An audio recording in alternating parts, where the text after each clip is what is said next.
America's big problem: to get Main Street making more money while not creating inflation and tanking the economy and all of our spending power. That's what's been happening.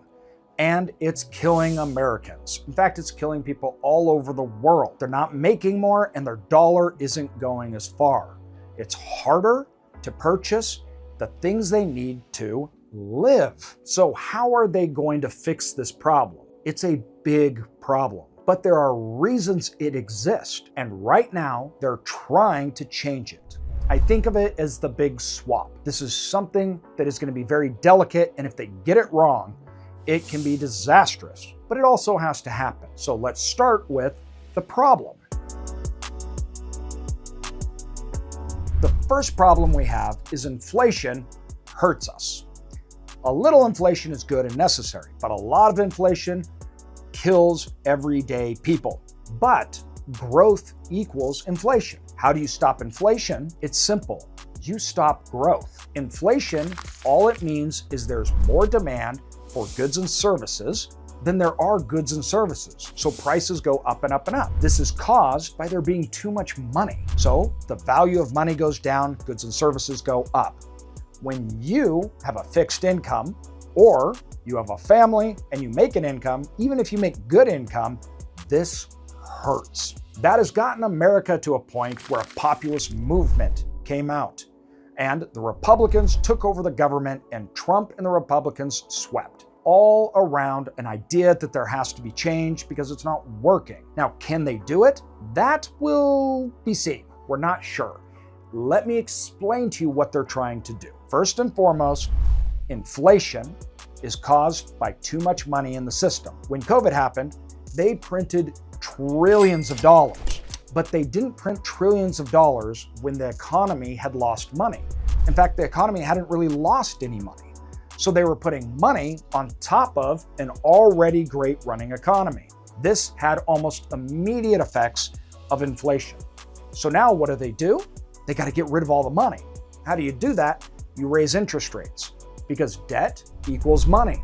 Interest rates go up, people stop borrowing. People stop borrowing, they stop spending.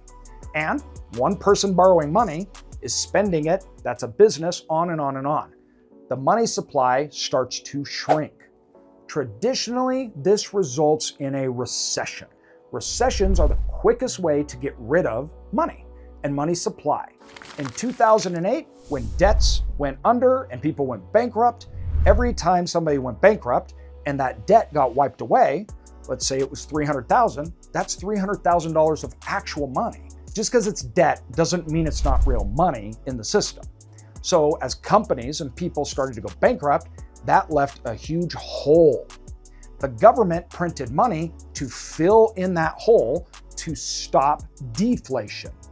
Deflation is when things spiral downwards. They end up in depressions. All right, this is the problem. There was no hole when COVID hit. So they put money on top of money and lowered interest rates. People spent more, leveraged up. The money supply exploded. How do you stop that without causing a recession? A lot of people wonder if it's even possible. Hence the reason you hear terms like a soft landing, which is a really nice way of saying we lower inflation without destroying the entire economy and everyone in it. That's what a soft landing is, shrinking the money supply without tanking everything. This became very, very difficult. The reason being is we have two separate economies. You have Main Street, all of us that have jobs, businesses, then you have the government. You see, when they raised interest rates, that should have shrunk the economy more. But one of these parts, i.e. the government, was spending $1 trillion deficit every 100 days. In fact, in 2024, out of all the job growth, 50% of it came from the government. What this did is it made Main Street, all of us, hurt. As in, we were really hurting from high interest rates. We can't borrow, we can't get homes, yet inflation prices are still high. But the economy is not shrinking. The money supply is not going down. Inflation is very persistent.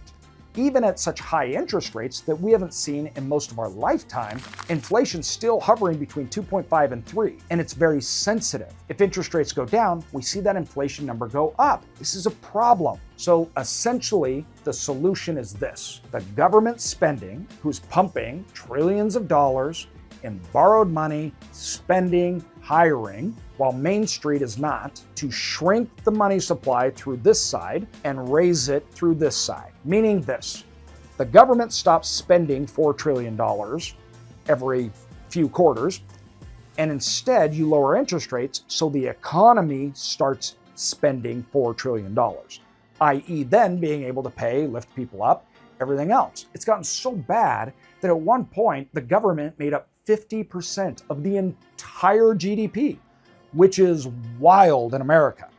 That is astronomical. It had essentially replaced the economy. The problem is this: if you lower this money supply, you shrink this, but this doesn't make up for it, we get recessions. Now, this is a delicate balancing act that seems a lot simpler when you just say, oh, take it away here and let it go here. But this doesn't have the ability to just borrow money and spend it. This has to create it. Lower interest rates have to come in. Then we all have to start spending again, buying cars, houses. We have to have businesses that invest, start hiring people. So it's not a light switch that you can just turn on. But if this side keeps spending and interest rates go down, and this side starts spending, the money supply explodes again. You can't have your cake and eat it too. So the new administration and the government is going to balance this. We'll try to. We don't know how this will happen. We don't know if they'll be able to do it in a way that interest rates will come down quick. The federal government, who the Fed is in the central banks, sit above looking at these two things, is monitoring that money supply, trying not to make the system break. We may not like it, but it is what it is. And the fact of the matter is, until the money supply starts to shrink, we cannot lower interest rates. Now, they have started and changed their course to lowering interest rates, but it's minuscule. The distance from where we're at to where we were just a few years ago is astronomical. If you were born any time after 1975, you've never seen interest rates at these levels before. This can go south quickly. So everyone's moving very slow. And that is painful for Main Street. Why? Because prices are still high. Yet our incomes are not rising to keep up with all of the price increases that happened. When that happens, savings go down, debt goes up. It gets even harder on everyone to then spend. So it may not be a recession, but nobody told Main Street that, because we all feel like it is.